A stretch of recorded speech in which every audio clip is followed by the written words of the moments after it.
I will show you how to use Claude AI for free. So don't forget to subscribe to our channel for more Claude AI tutorials. So open Claude AI on your desktop and look into your account.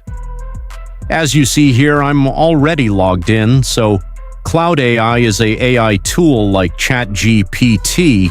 You can add your prompt here to create a video or text or ask about anything. Here you can choose the AI agent. Here I'm choosing Sonnet. You can upgrade to Ops 4.8. Other models here, you have too many models. And here you have all your projects opened on the left side bar. You can customize here all this bar to connect your apps or create new skills. You can also add plugins to Blood AI. So here you'll find also some of your profile settings and language and all other options.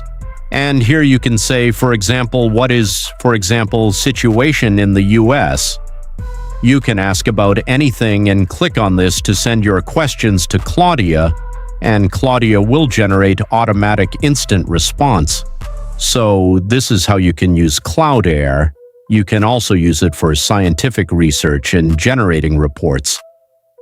So this is pretty much it, guys. If you found this guide helpful, don't forget to like and subscribe.